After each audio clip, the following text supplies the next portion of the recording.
டாஸ்மாக் முறைகேடு தொடர்பான வழக்கில் முன்னாள் அமைச்சர் செந்தில் பாலாஜியின் முன்ஜாமீன் மனுவை சென்னை உயர்நீதிமன்றம் தள்ளுபடி செய்த நிலையில் அதனை எதிர்த்து அவர் உச்சநீதிமன்றத்தில் மேல்முறையீடு செய்துள்ளார். டாஸ்மாக் மதுபான கொள்முதல் மற்றும் டெண்டர் முறைகேடு தொடர்பான வழக்கில் திமுக முன்னாள் அமைச்சர் செந்தில் பாலாஜி உள்ளிட்ட 7 பேர் மீது லஞ்ச ஒழிப்புத்துறை வழக்கு பதிவு செய்துள்ளது. இந்த வழக்கில் முன்ஜாமீன் வழங்க கோரி செந்தில் பாலாஜி சென்னை உயர்நீதிமன்றத்தில் மனு தாக்கல் செய்தார்.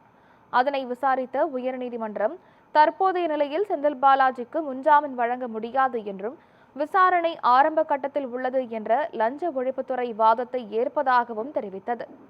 குற்றம் சாட்டப்பட்ட மனுதாரரை காவலில் வைத்து விசாரிக்க வேண்டியது அவசியம் என்ற காவல்துறையின் வாதத்தை ஏற்பதாக தெரிவித்த உயர்நீதிமன்றம் செந்தில் பாலாஜியின் முன்ஜாமீன் மனுவை தள்ளுபடி செய்தது.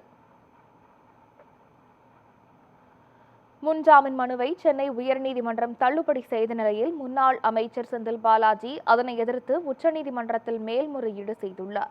இந்த வழக்கை விசாரணைக்கு எடுத்துக் கொள்வதாக உச்சநீதிமன்றம் தெரிவித்துள்ளது.